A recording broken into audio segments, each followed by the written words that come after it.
Okay, folks, 102. I want to say thank you very much for joining us today for this important and timely webinar preparing for PCI DSS 4.0, key requirements 643 and 1161.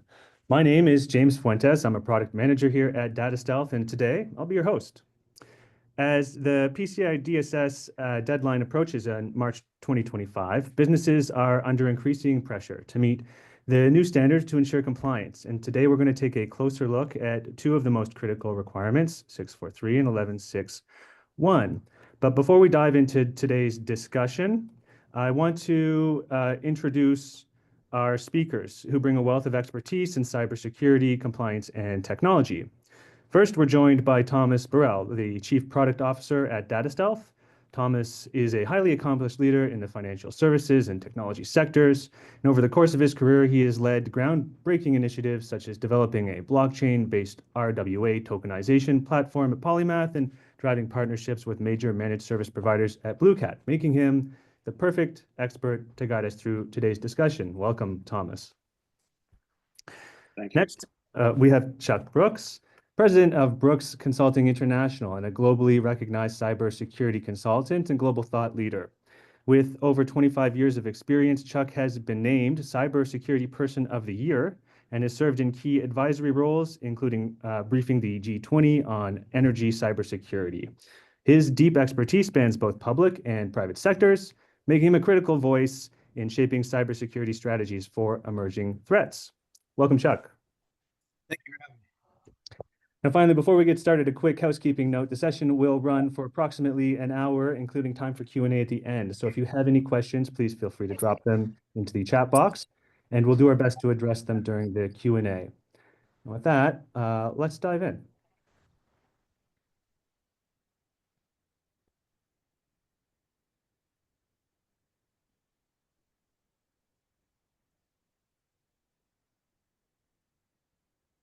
And begin with today's agenda. So we're going to kick things off by breaking down these critical requirements, 643 and 1161, and discussing why they're so essential. And then we'll explore some recent real-world examples of e-skimming attacks. We'll then examine some script-based approaches to securing web-based payment environments and look at why they often fail to meet the mark. We'll address the potential consequences of non-compliance, from financial penalties to reputational damage, and then discuss some actionable steps for compliance. This is where we'll outline clear, actionable steps for your organization to meet these requirements. And then we'll pause for a short video demonstration. Now, stick around until the end to hear about a special offer we've prepared exclusively for our webinar attendees. And then finally, we'll open the floor to your questions, which is your chance to get expert advice from Thomas and Chuck on your specific challenges or concerns. So now that we've set the stage, let's dive right into the PCI DSS requirements 643 and 1161. And to get us started and walk us through, I'd like to turn it over to Thomas. Thank you, James, and hello, everyone. Thank you for taking the time to join us today. So before we get into the specifics of the requirements, I think it's important that we focus on the timeline. The standard was published in 2022, came into effect 2 years later, so that's March 31st, 2024, with requirements 643 and 1161 being best practices until March 31st, 2025. Now that is less than 80 business days away from today. So to keep it simple, the requirements were released over 700 business days ago, and we now have 80 left, less than 80 left, actually. And that's not a lot of time. And so why am I saying that? Well, when the council released the standard, they gave our industry 2 years to prepare and an additional year for some of those requirements like 643 and 1161. The simple fact that the council gave all of us that much time should tell us something. They understood how complex it is to meet both of these requirements. And why is that? Well, let's look at the requirements. Requirement 643 says all payment page scripts that are loaded and executed in the consumer's browser are managed as follows. A method is implemented to confirm each script is authorized. a method is implemented to assure the integrity of each script, and an inventory of all scripts is maintained with written business or technical justification as to why they're necessary. When we talk about authorizing each script on a payment page, we have to consider all the stakeholders. Payment pages today involve a lot of scripts. We're seeing over 60 scripts on average. And the users of these scripts are not just development. Marketing is also a heavy user with their own use cases that include better understanding the user journey, customizing the user experience, etc. And some merchants also rely on third-party vendors like DataStealth to protect payment data. That doesn't always make them exempt from these two requirements. If you have a payment page that embeds an iframe to capture payment information, you're still responsible for protecting the parent page, the page that hosts the iframe. What that means is that if we look at all the stakeholders, that list has just increased. The discussion no longer involves just compliance and engineering. It also involves marketing. It may involve other teams, other vendors. And that involvement is not just day one, it's on an ongoing basis. And to understand that, let's take a look at requirement 1161, which says that a change in tamper detection mechanism is deployed as follows: to alert personnel to unauthorized modification. And that's related to indicators of compromise, such as changes, additions, and deletions to the security impacting HTTP headers and the script content on the page as they're received by the consumer's browser. And the mechanism needs to be configured to evaluate the received headers and payment pages, and it must perform at least weekly. Now, our experience shows that deletion is a very important word here. So let's keep that in mind. We'll get back to that later during today's presentation. So why that urgency? Well, there's a lot to unpack between both these requirements. We have to look at headers, scripts, provide justification, keep an inventory up to date, detect compromise, alert on compromise, protect the consumer's browser from nefarious script. That's a lot. And to add to that, JavaScript usage in web has many stakeholders beyond engineering, and they all need to participate. So the impact is it comes with its own operational challenges, and those are often underestimated. Another critical point is that these requirements apply to all script, inline and first-party scripts, of course, but also third and fourth party. And when you get into these third-party scripts, this is where the risk goes up exponentially, especially when we think about supply chain attack or software supply chain attack. The goal behind these requirements is to protect the PAN, the credit card number, by preventing e-skimming. And that's a type of attack that happens repeatedly. And I'm sure, James, there's a few examples, a few cases that you have at your fingertips that you're ready to talk to. I'd be happy to jump in. This is Chuck. Thank you, Thomas. You're right. My forte is more cybersecurity on the compliance end, but I see the importance of the proactive monitoring and real-time detection put into the compliance, because you're right, exactly right. E-skimming has been and continues to be a major problem. Just a few years ago, we had, or I think it was last year, we had the polyfill, which is, again, what you said, a third-party malicious injection, supposedly by the Chinese. Using an open source project, they were able to basically divert websites. It affected 100,000 websites. But this is not unique. This goes on all the time. And the problem is it's often not detected, if at all. And when it is detected, it's too late. And it's an easy way to steal, payment data, credit card information. And it's done so meticulously that state-sponsored groups and organized criminal groups have mastered it. And it's just basically because of the scripts, the third-party scripts are just too easy with JavaScript. Too many third-party opportunities. A lot of them don't even work on some of these websites. And there's another element now too that's being what I've found out is when with the advent of AI, a lot of the more sophisticated hacking groups now are using that to determine vulnerabilities. And part of the way, what you mentioned, is through the supply chain. They can see where supply chain anomalies are, where there's outdated open source stuff, where they can inject and do stuff. So they're automating their attacks. So the task of defending it really does require real-time detection now. It really does require continuous monitoring, proactive monitoring, and obviously the compliance part is vital because it assures that you take the right steps and understand the threat. And I think big part of it is most companies out there and a lot of payment processors are not aware how deep this is. It's a really deep threat, and as long as we continue to rely on these script-based injections, we're in a heap of trouble. Thank you very much for that. Really appreciate that information. What we're going to do now is launch a short poll to gauge how prepared the audience is for the March 31st deadline regarding the two requirements we've just discussed. So just give us a moment. And take a moment yourselves to answer the question that pops up on your screen now. We'll just pause here for about 30 seconds and let that come through.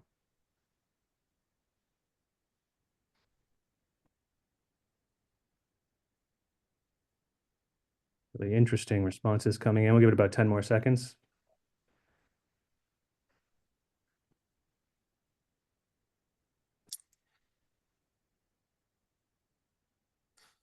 Okay, and we'll wrap it up here with 58% or so, 60% or so, it partially prepared as the winner. So thank you everyone who participated in the poll. Clear that many of you are already thinking critically about how to secure your payment systems. So we end this poll, and now let's talk about one of the traditional approaches to addressing these issues. These are script-based solutions. And I'd like to bring back Thomas to walk us through the challenges with the various script-based approaches. Thank you, James. And yeah, very interesting responses to the poll. Looking back at the time frame, with 58% of people being partially prepared, 15% just started, and 12% being fully prepared. And 15% not started yet. 80 business days to go. We wish you the best of luck, and happy to work with you on that preparation. If we go back to the question you had, James, so related to script-based solution and where they fall short, when you look at the industry, right, some solutions may call that differently. They can call it code, they can call it sensor, they can call it script. But in the end, what they are is scripts monitoring scripts. And I'll let that sink in for a moment, right? I mean, Chuck, what's your view on scripts monitoring scripts? Well, it makes it fallible to begin with. It almost makes no sense because you're just creating more vulnerabilities. It doesn't create a solution. Exactly. So if we go back to the requirements, every script on the page must be tamper protected. And that begs the question, how do you protect a script that protects the scripts?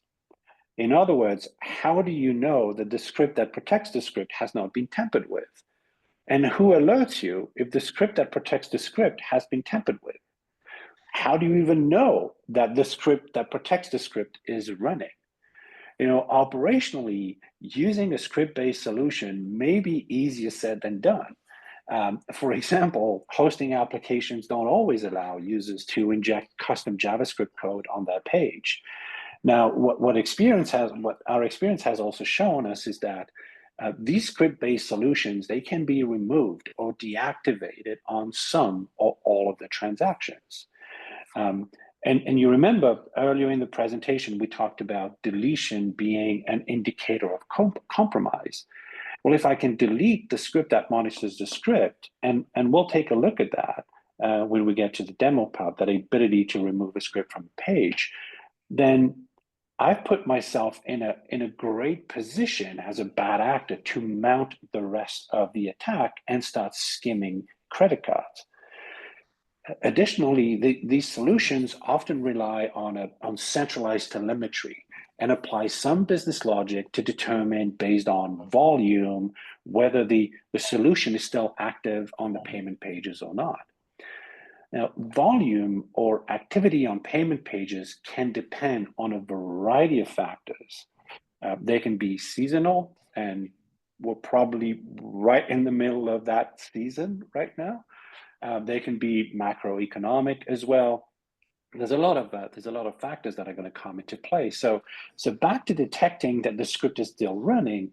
Well, a sophisticated attack would remove the script that protects the script on 1% of the transactions, 2% of the transactions, using the day-to-day or week-to-week variability to their advantage.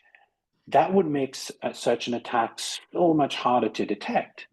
If, as a bad actor, I were to remove the script 100% of the time, I would probably be caught, detected within the hour. But with a low percentage, that's much harder for me to be detected. And for a level 1 or a level 2 merchant, that is still a lot of transactions. Another important fact with these solutions is that they have a strong dependency on the order of execution of scripts. To be able to detect all the scripts on the payment page, the scripts that monitors the script must be the first to run. And that means that an attacker that didn't want to remove the script that monitors the script to not even get caught that way could simply insert their own nefarious code higher up in the page so it executes before anything else. So there's a lot of degrees and shades of gray, if you will, in ways to mount this attack. And Chuck, with your experience, I'm sure you can speak to some of the level of sophistication that those attackers have.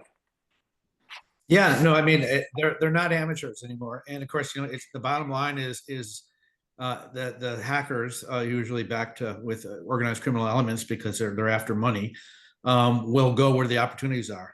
And this is just an inherent opportunity that they're exploiting constantly because they're aware of all these vulnerabilities you just mentioned. They're aware how to manipulate, and they're easily go without getting detected. So it's happening. It's been happening for years. It's happening more, and I think that's really the reason for a lot of this compliance initiative, because the payment industry has recognized that they have a problem. And the fact is that the script base is the weakest link. It's and it goes back to what you said originally. It's supply chain, and supply chain is the weakest link for a hacker to get in because often they go in through someone that does not have the understanding, sophistication, or the cyber defenses that maybe a bigger company might have, or someone in their chain might have. So this is definitely an issue that requires basically a deep cyber dive, and I'm happy to see that's happening, and I'm hoping that people understand the volatility of what's happening here, and will and take action to understand why they need to fortify their defenses, and why they need to change their direction, and why they need to understand why the compliance was created. Thank you, Chuck. And just to add to that, right, that ability for these solutions to block malicious code is also completely dependent on the browser's willingness to act in accordance with the policy. So to your point, those teams are very organized. They're going to look for the weakest link, and if one of the angles is to pick the right browsers, that's definitely an entry point.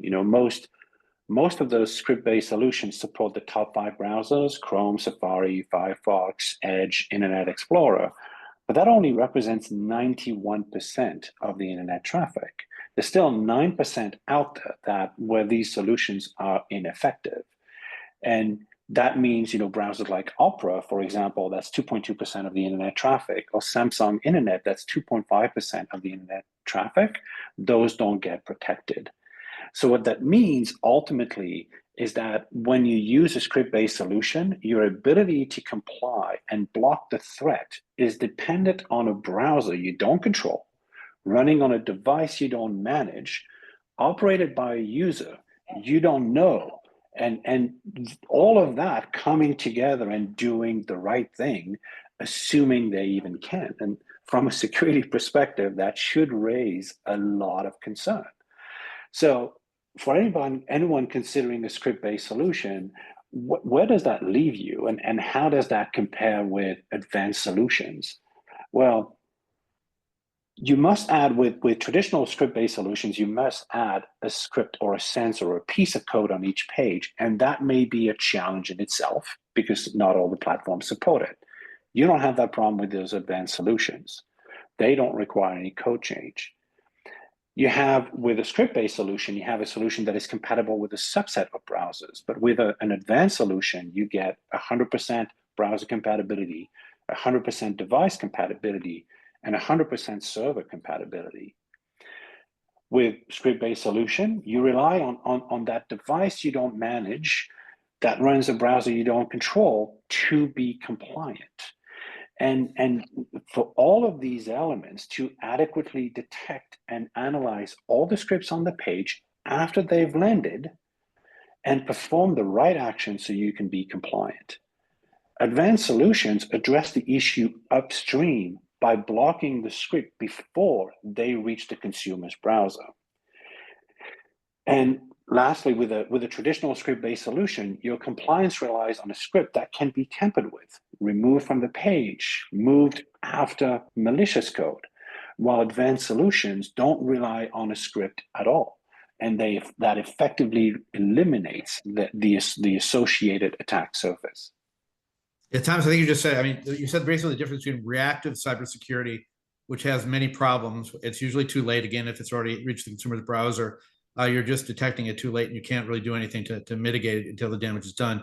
So really what you need is a proactive cybersecurity that avoids all these issues. And advanced solutions seems to be that type of capability. Yeah, absolutely. I agree with you.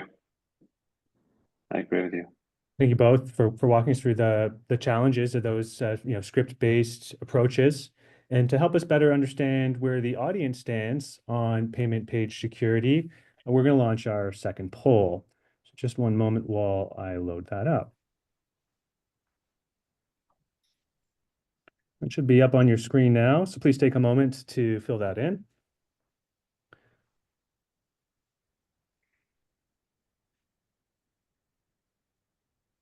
And again, we'll go to about 30 seconds.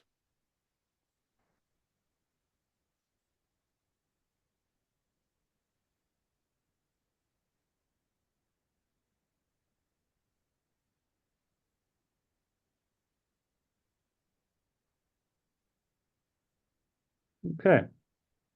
So someone with a script-based solution was honest. A couple people right at the end there. So thank you for that. Appreciate it. The results are in, and you can see, so by and large, 48% that are still evaluating options, some that are unsure, and of course others that fit into the other two categories. So thank you. It's great to see where everyone is in their journey to secure the payment pages. And let's keep the momentum going as we dive into the consequences of not meeting compliance. I'll just close down this poll. So what happens if you are not compliant with 643 and 1161 by the deadline? Chuck, if you'd be so kind, over to you to explore what's at stake. Sure. Well, there's a lot at stake. Obviously there's penalties, punitive damages with fines. The vendor will be unable to accept credit card payments. And there'll be costs then, of course, with investigations of what happened if there's a lack of compliance and a breach. But I think one of the things that most businesses don't look at strongly enough is reputational damages, because right now in a digital economy, your reputation is everything. And you can see overnight companies going out of business, or even with an IT issue, one company, a cyber company, I won't mention the name, basically lost billions of dollars in value in their stock. So having a security capability and a security focus is really critical, particularly in the payments industry when you're dealing with other people's money. So I think that it's prudent to look at these new regulations and compliance things as a beneficial thing. because you're moving to a new direction where you can avoid all this. So not being a client really shouldn't even be a choice. Doesn't matter how big you are, how small you are. These are things that need to be done because you cannot survive in this digital age when everything is discoverable, and any vulnerability that you may have or misconfiguration will be caught through an AI or some other group that's looking for some sort of insider threat or whatever. There's too much there at stake. So I'm really happy to see that a lot of this regulation is being pushed so quickly in 2025, because I think a lot of the other industries are behind the 8 ball on some of this. And the number that where I think we're at $12 trillion in losses now in the digital economy, and it's just going to grow because, again, it's switched from the physical to the digital, and that's where the criminals are coming to. No, thank you, Chuck. I agree with you entirely. And just to add to that, one clarification point for everybody, and that's around the meaning of that March 31st, 2025 deadline. The deadline is not about having the controls in place for your next audit or for your first audit after March 31st, 2025. The deadline is about having the controls in place on March 31st, 2025. And so what that means is if you don't and you end up being breached, there's also the DESV, or the Designated Entities Supplemental Validation List that exists, that was created by the PCI Council. That's a key consideration for everybody, right? And without going into too much detail around what the DSV lists, it was essentially created following the analysis of data breaches and compliance trends. And what that analysis revealed is that many organizations viewed compliance as a periodic exercise, as opposed to an ongoing process. And so without having these ongoing processes in place, the security controls were not continuously enforced. And that leaves a window for a bad actor to come in and perform whatever acts they want to scheme those cards. And so the sentiment was that this could result in lapses in security control between validation assessments. And we know that 643 and 1161 require that continuous control. And to be clear, what it means is that in addition to everything you said, the fines, the business risks, by potentially losing the ability to process payment cards, the reputational risks, there's also the risk of being on that DSV list. And to make an analogy, as we're approaching the holidays, the DSV is essentially the naughty list, where you're going to have to go through an additional level of scrutiny on all your processes and how you do, what are your business as usual processes, to understand where the adjustments need to be made to make sure that you have these ongoing controls as opposed to these annual verifications. So 4 letters, that can be very, very costly, both from a business impact perspective, as well as a resource perspective as well for many of the merchants out there.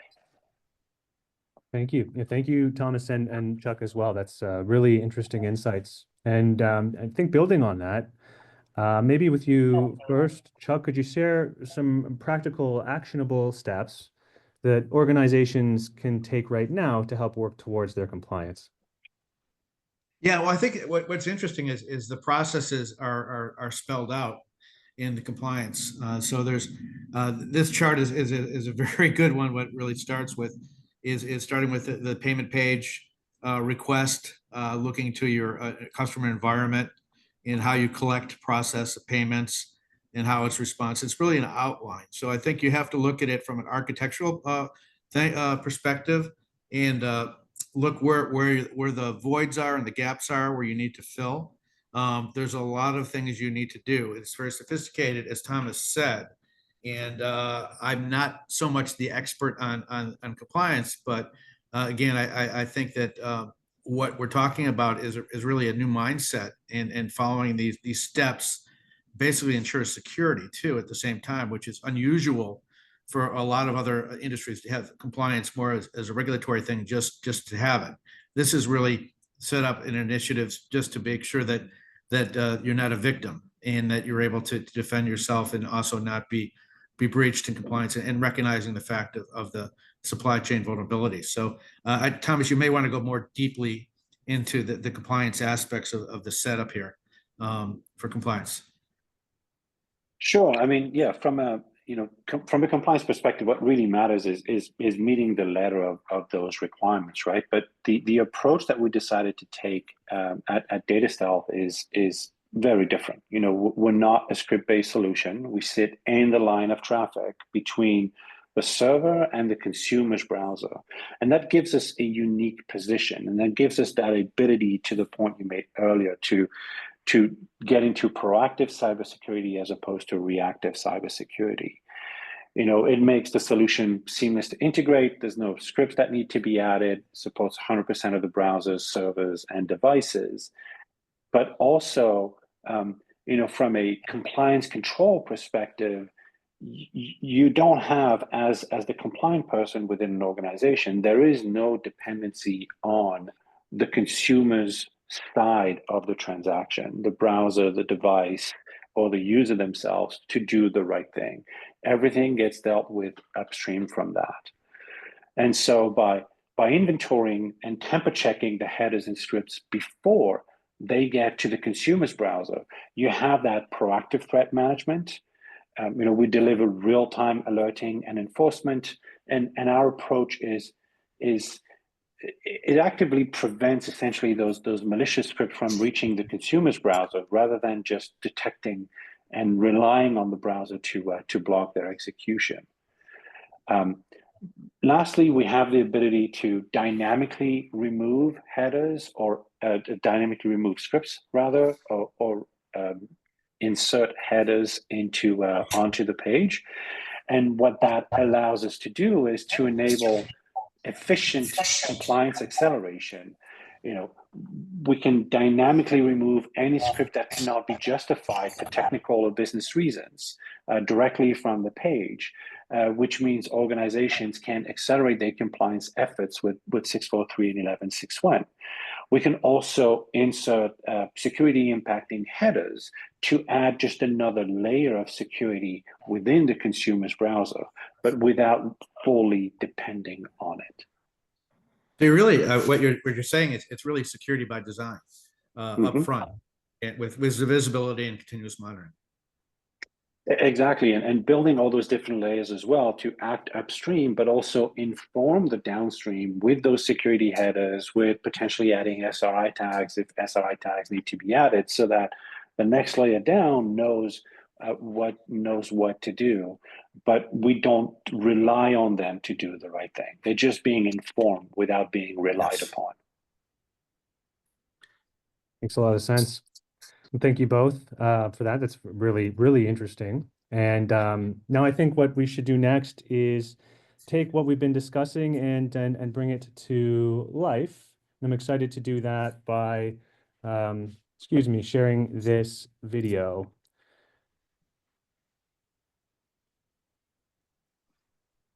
Today, I'm going to be demonstrating DataStealth PCI DSS tamper detection and protection solutions designed not just to meet the critical security requirements introduced in 11.6.1 and 6.4.3, but to protect your business and your customers in real time.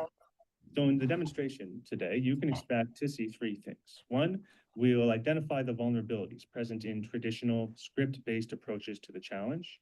And two, we will showcase a simulated tampering event and its potential business impact. Finally, three, we'll demonstrate how DataStealth both detects and protects by neutralizing these threats in real time.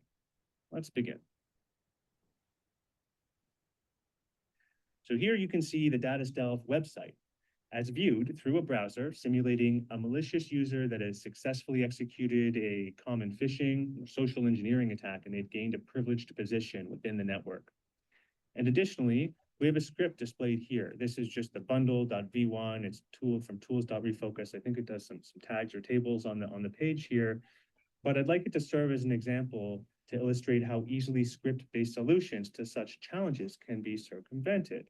In fact, frankly, the idea of using scripts to secure scripts with more scripts, maybe another watcher script, it all becomes kind of comical in its recursive nature at a point. And critically, if you take one thing away from today, it's that advanced attacks can easily, really effortlessly, just simply bypass or remove these script-based defenses. And so while we see it on the page here today, let's do just that and simply remove this script-based solution from today's discussion from this point forward. Okay, and move on to our payment page. Now, as this is a demonstration of the technology and we're on the DataStealth website, we're going to use this Contact Us page. Of course, this isn't a payment page, but for today's demonstration, it's what we'll use as the example. Just on our last step, we removed all of the script-based security, and you see that the bundle JavaScript is not loading on this page as well. And so with that in mind, let's further simulate an undetected attack. Go ahead and refresh the page one more time. You may have noticed, of course, I'm sure you've noticed that there is a rogue QR code, which has been inserted into the page. And this is a visual representation of a deeper compromise, such as an nth party script hijack. Attacks like this, they can allow a malicious user to steal your customers' data, to hijack their payment flows, to inject malicious elements like phishing links. In this case, it goes to the DataStealth website, but of course it could go to anything from a Venmo to a Bitcoin. Really, the user experience is obviously been impacted regardless. And if we take a look and search for this, we can see the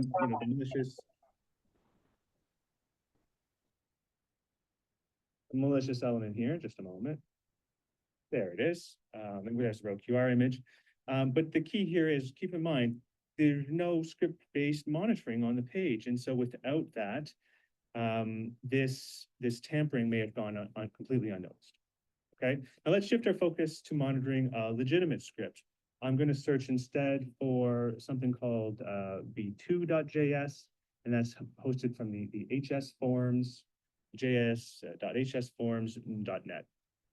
Now, again, this is a demonstration. This is a legitimate script I've chosen more or less at random, but imagine this script is critical to the payment page, or in this case, Contact Us page's functionality.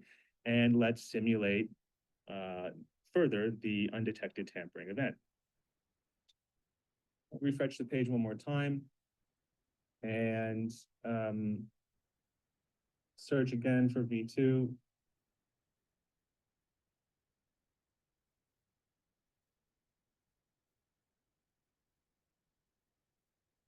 And if you look closely here,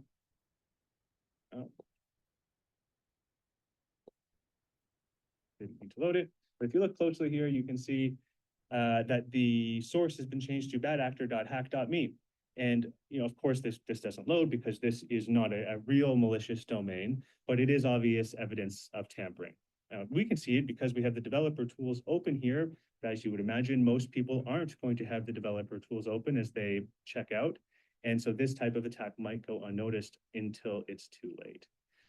Now, in our first demo, you may have already seen our solution in log mode. So for all of these tampering events, we'll have created an alert with the SIM, sent an email, and that provides the visibility and the traceability that you need. And this is sort of baseline, of course, for some solutions. Believe it or not, some don't even do that. And we'll give you a report, once every 7 days. But at DataStealth, we don't stop there. What I'm going to do now is engage in force mode on our product, and we will refresh one more time and be met by a customizable block message. This not only stops the attack in its tracks, but also maintains a professional and branded user experience. Here are the key takeaways. Throughout the demonstration, I've highlighted the risks introduced by competitor solutions that rely on outdated script-based defenses. And we've looked at the effectiveness of DataStealth's technology, which not only detects tampering, but has real-time protection to provide active layer, protecting your customers on every visit to the payment page. And finally, third, how DataStealth meets the PCI DSS compliance requirements, delivering operational security and peace of mind for you and your business with every single payment session, not just once every 7 days. Thank you very much for your time. Have a great day.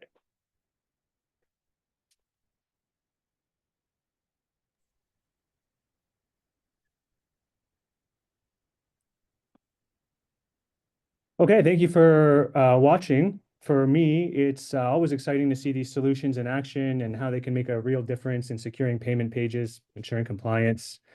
Now, as a special thank you for joining us today and for sticking around this far, we have an exclusive offer for webinar attendees. So let me share the details. As you can see, there's a QR code on the screen. Don't worry, it's not an nth party hijack. We are thrilled to offer a bonus-free payment page script analysis to everyone attending today's webinar. So this offer is actually available right now to those of you who joined us today. So don't miss out on the opportunity. To claim the free consultation, you can simply scan this QR code on the screen. It'll take you directly to our scheduling page where you can book a session or email us at info@datastealth.io as always. And we're excited to help you take the next step towards achieving compliance and strengthening your payment security.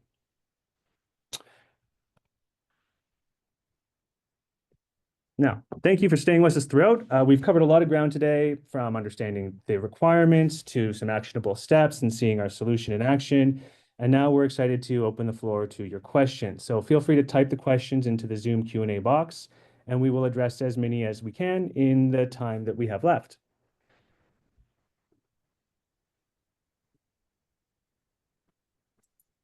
Give me a moment to get them open.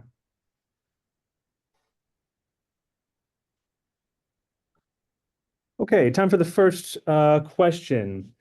The question is, do I have to be fully compliant to have these requirements by March or by the next compliance renewal? And I'll let either Thomas or Chuck, whichever. Yeah, I'll take that one. It's compliance. So you must be fully compliant by March. So the controls must be in place on March 31st, 2025, not for the next audit. So the answer is A, must meet the requirements by March. Thank you. And the next question is, how long does it take to meet these requirements? That's a great question. You know, the answer to that type of question is often it depends, and I will use that similar answer.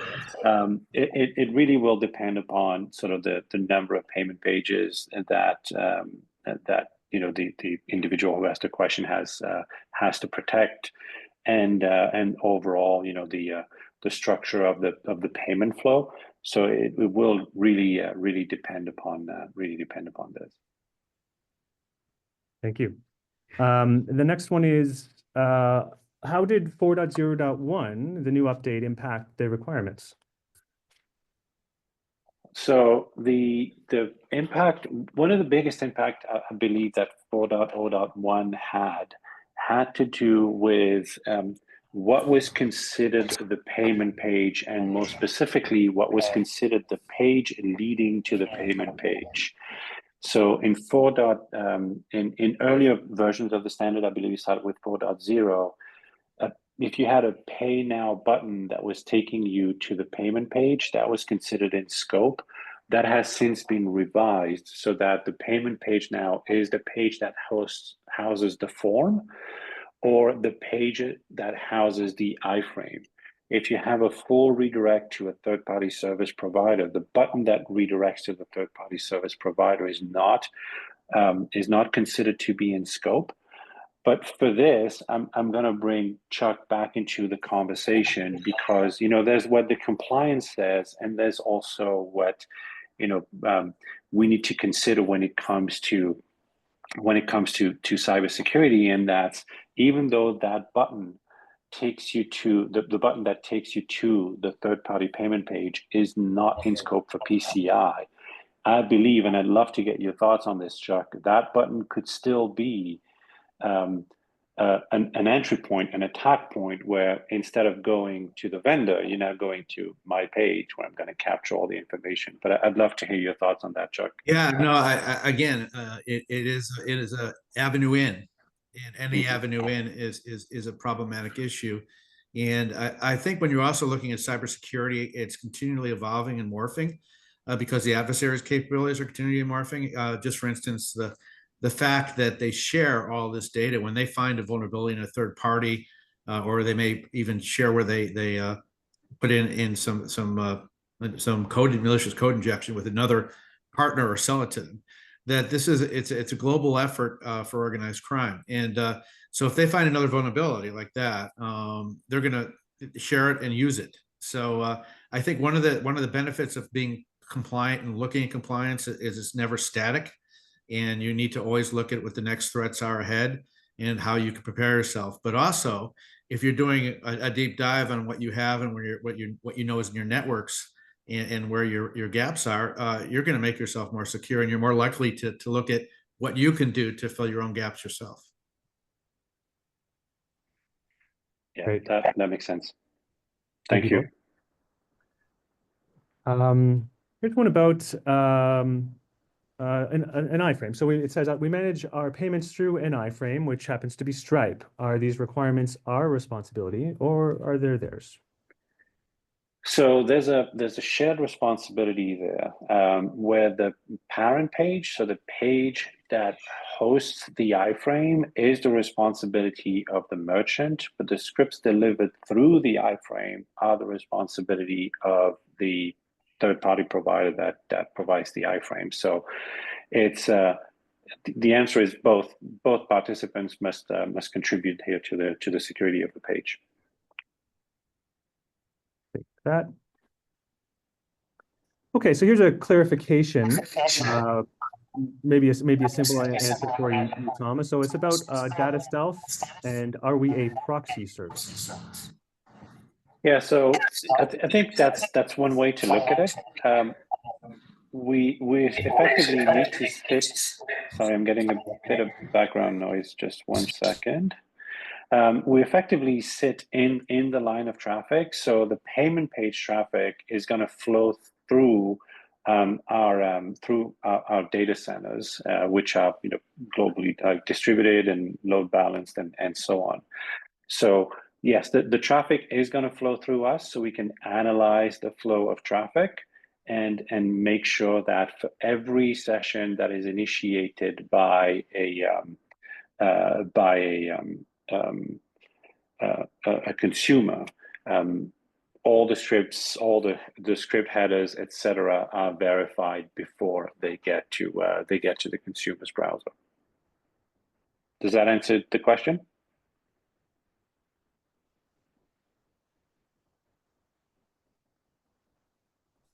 James, you muted. James, you're on mute. Sorry about that. We did get a yes in from the chat, so it looks like you answered the question. Thank you. All right. So the next one, let's talk about, so how do we handle updates to scripts?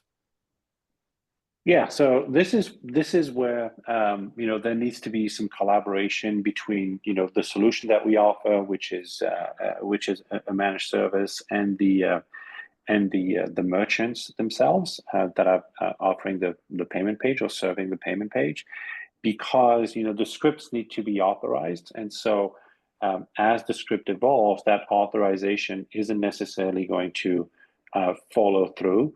Back to the point Chuck was making, V1 of the script may be perfectly fine. V2 may rely on a library or a third or fourth party script that has been attacked. And so it's important to look at every update, not just as an update, but as a potential entry point, as a potential, as the potential beginning of a compromise, right, through one of the libraries or one of the dependencies having been altered or impacted by some bad actor. Anything you'd want to add there, Chuck?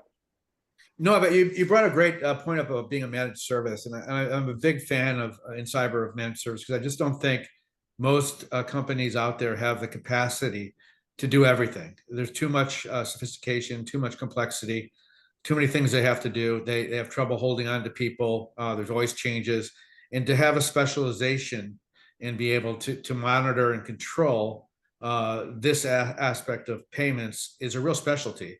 So I think in looking at cybersecurity terms, it's almost essential. I think there are very few companies that could really do this on their own, particularly when the compliance requirements are also very demanding.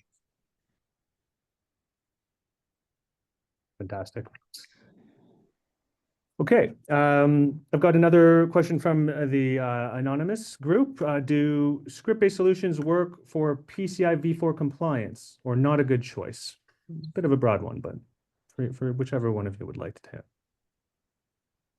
I mean, I can begin, and Chuck, I'll let you fill in afterwards. You know, from my perspective, there's you know, even setting aside, you know, my perspective as DataStealth, right, but more my perspective looking from a security and compliance standpoint, there's this issue of who watches the watches, right? If I use a script to monitor my script because my compliance requirement is about script integrity, then I've added one thing that itself needs to be watched to be able to watch the rest. And so you get into that sort of infinite loop of what does it end? Do I need a script to watch the script that watches the scripts? And what about that script? Does it need to be watched as well? So I personally, I don't believe that those script-based solutions are adequate for version 4 compliance, for PCI V4 compliance. I don't think they are a good choice. Then there's going to be the question of, you know, what's your risk appetite and what's your risk thresholds for level 4 merchants, or merchants that do, you know, 20,000 transactions a year or less. The risk is much lower, and so potentially, you know, why not? But as you get into the larger number of annual transactions, that risk becomes more and more significant. And I think having a very strong solution that doesn't have all those dependencies is a better choice. But Chuck, I'm very curious to get your thoughts on yeah, this. I agree with you 100%. I go back to, you know, the script monitoring the script is still, you know, you're just creating another entry in another vulnerability. And that's been a lot of problem with cybersecurity in general, is a lot of the tools and the bolt-ons too have created vulnerabilities. So you want to simplify things. You don't want to keep, you know, having create more opportunities for an attacker. And script-based solutions are perilous for that. And there's not much you can do to change that if you're going to continue to rely on them. So I understand that the impact here from cybersecurity, and it's just target rich when you have so many scripts to target, particularly from third parties and supply chain. It's just too easy. Makes sense. Yes. Thank you both. We've got a few more questions coming in as we near the end of the hour, but let's keep going. We'll see if we can get a few more in. The next one is about mage cart type attacks. So it reads, do mage cart type attacks work where the URL redirects versus embedded iframes? So another way to ask the question that you were talking about earlier, I think, Thomas. Yeah, so I think we've answered that one, but, you know, essentially when you look at the purpose with 643 and 1161, it isn't so much about double entry scheming. So I'm going to redirect the user to a page where they're going to enter their details. I will fail the transaction, send them back to the real page. So they actually had to enter their credit card information twice. It's not about that, even though those attacks are definitely possible. It's more about sort of silent e-scheming, where I will grab, I'm going to use script interaction to grab the payment information directly from the page. Thank you. Okay. Let's talk about a single page application. So what's the scope of applicability for SPAs for these new requirements? So SPAs are, for all of you SPAs users out there, I wish you the best. The entire single page application is in scope. And so what I mean by that is, unless you have a clean redirect for the payment to occur. So if I'm going to sort of go into the single page application and click on a bunch of buttons, and it's going to load more scripts and more scripts and more scripts, and eventually at some point it takes me to a form when I'm going to enter my credit card information, for example, and that form is not the result, like me getting to that form is not the result of a complete redirect outside the single page application, then the entire single page application is in scope. All the scripts associated with a single page application are in scope because it's single page. So the entire thing is the parent page that houses the iframe, or the parent page that houses the form. So the scope of a single page application is basically all of it, unless you have a redirect to payment at the end.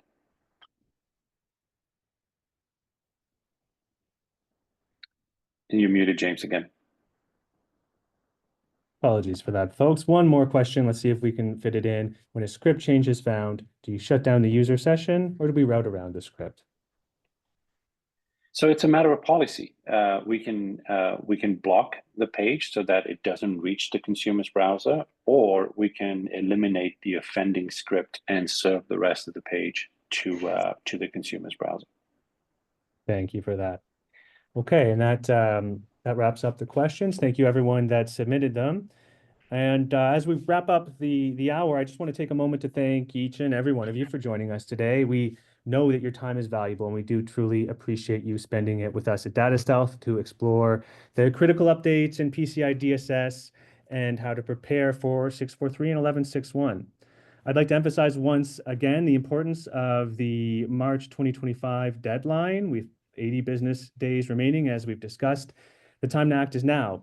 Maybe yesterday, but now is as they say, the best second. And taking proactive steps today will ensure you're well prepared to meet the requirements and safeguard your organization against the potential risks.